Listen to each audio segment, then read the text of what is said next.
Yesu ashimwe nshuti za Resi Therapete, Imana ibaha umugisha cyane cyane wowe wahisemo gusenga ubudasiba. Imana ntizasibe kukumva ndetse no kukumvira. Ijambo ry'Imana rirambwira ngo dusengeshe umwuka iteka kandi dusenge mu buryo bwose bushoboka. Senga ubudasiba, umwuka yatuyoboye gusengera mu ijambo ry'Imana.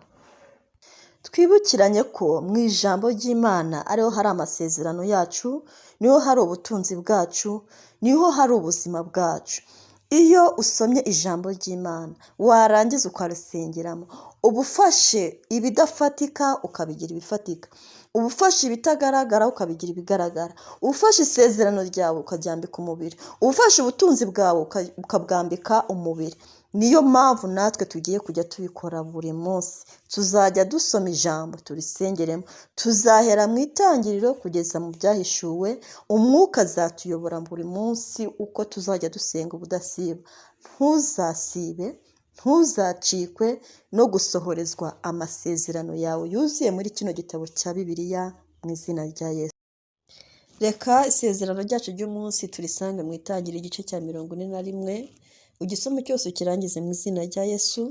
Ngereka nsome kuri 51 ndetse na 52. Haranditse ngo Yosefu yita imfura ye Manase ati, nuko Imana yanyibagije umuruho wanjye wose w'inzu ya data yose. Uwa kabiri amwita Efurayimu ati, nuko Imana yanyororokereje mu gihugu naboneyemo umubabaro.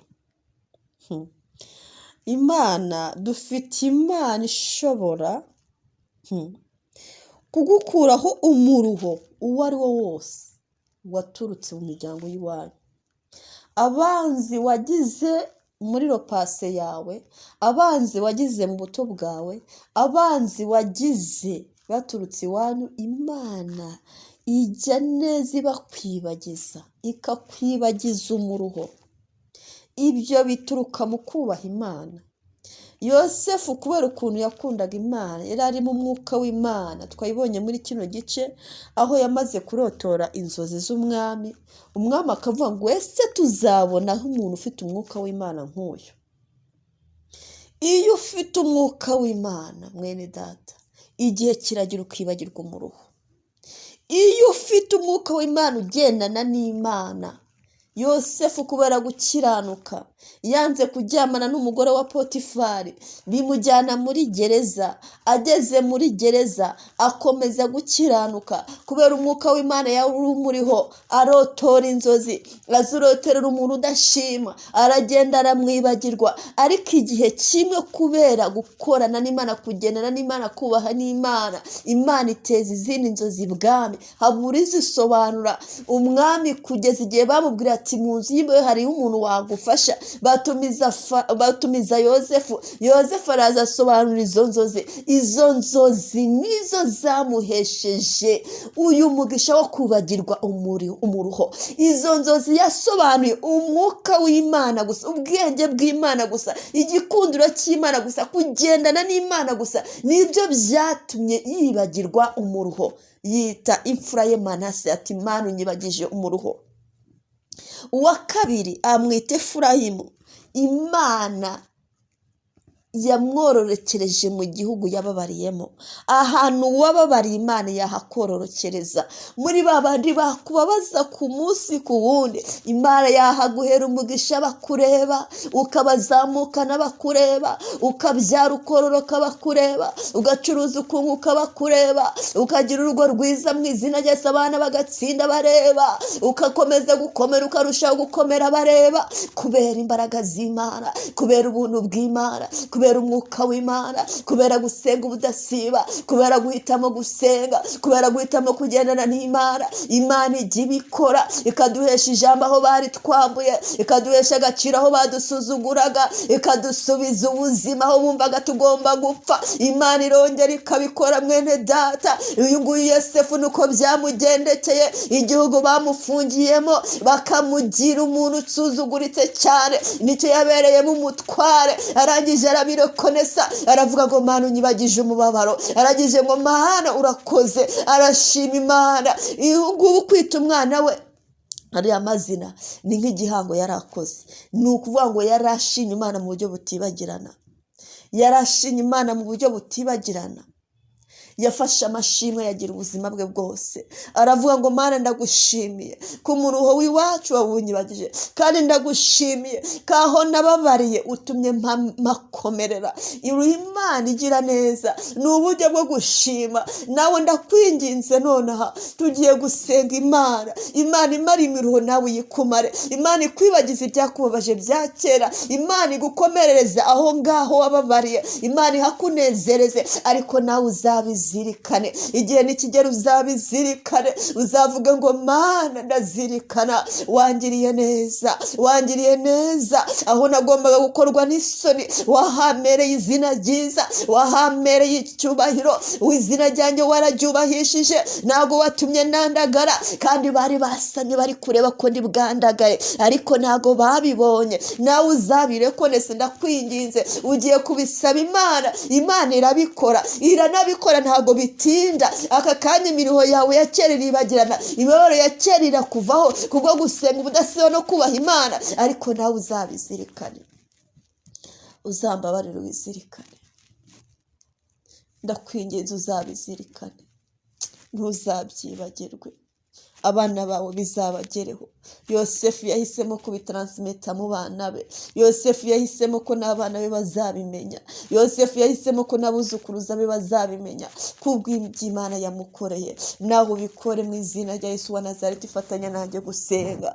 Data ndagushimiye, Uwiteka Imana Nyiringabo, nguhaye icyubahiro, ndagushimiye kuko uri Imana ijya imara imibabaro, uri Imana itwibagiza agahinda kose twagize muri ino si, uri Imana itwibagiza abatwanze, uri Imana itwibagiza abaturenganyije, uri Imana itwibagiza abaduteze imitego, uri Imana itwibagiza n'abashatse ko dupfa, abatugurishije nk'uko bagurishije Yosefu, uri Imana ijya ibatwibagiza, ukaturemera ubundi buzima, ukaduhereza ayandi mahirwe yo kubaho. Data we Mana ubikora, ndakwinginze nanjye ubinyibagize, unyibagize imibabaro ya kera, unyibagize agahinda ka kera, unyibagize ibigerageza bye b'umunsi ku wundi, ubinyibagize ko kuri Imana igira neza. Undemere iyindi sishya yuzuye ibyishimo, undemere iyindi sishya yuzuye ubwiza bwawe, undemere iyindi sishya y'amasezerano nk'uko ijambo ryawe riri, kuko ibyo ugambiriye kungirira ari byiza, ibyo byiza nibingereho kugira ngo ibi byibagirwe. Data, imiruho ya kera ndayibagiwe mu izina rya Yesu, imibabaro ya kera ndayibagiwe, intege nkeya za kera ziribagiranye. Uyu munsi nambaye izindi mbaraga nshyashya, mbaye Yosefu mushyashya mu izina rya Yesu wa Nazareti.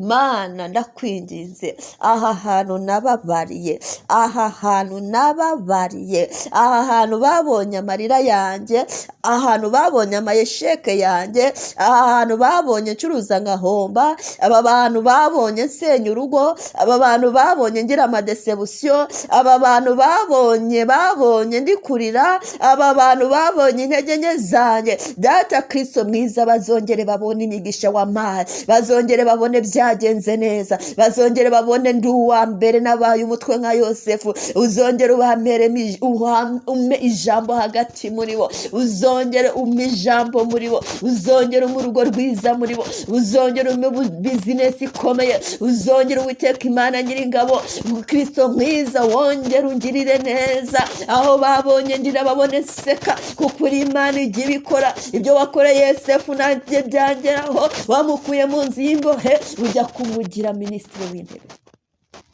nanjye wabikora Kristo mwiza. Uyu munsi wabikora nanjye bimporere, ndakwizeye nanjye mwishingikirijeho. Umwuka w'Imana wari kuri Yosefu, nanjye uyu munsi ndakwakiriye. Umwuka w'ubwenge ndakwakiriye, umwuka wo gusobanura inzozi ndakwakiriye, umwuka wo gusobanukirwa n'ibihishe ndakwakiriye, umwuka wo gukiranuka ndakwakiriye, umwuka wo kwanga ibyaha ndakwakiriye. Mu izina rya Yesu wa Nazareti ndakwakiriye. Nakiriye gukiranuka none ahangaha, kubw'amaraso ya Yesu nakiriye gukiranuka, kubw'ubuntu bw'Imana nakiriye gukiranuka, kuko nibyo bizanyibagiza imibabaro, kuko nibyo bizanyibagiza agahinda, kuko nibyo bizama gukomera, kuko nibyo bizama gutera imbere, kuko nibyo bizamesha ijambo, kuko nibyo bizatuma Uwiteka Imana aho nababariye mparirimbira izina ryawe ririhabwa icyubahiro.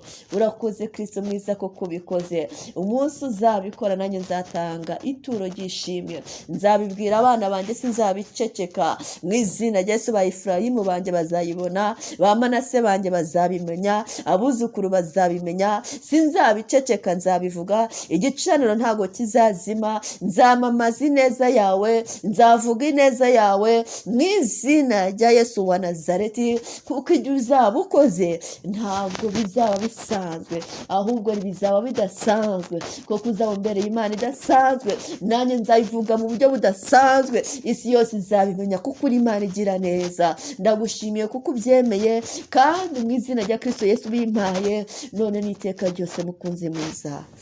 Amen, amen.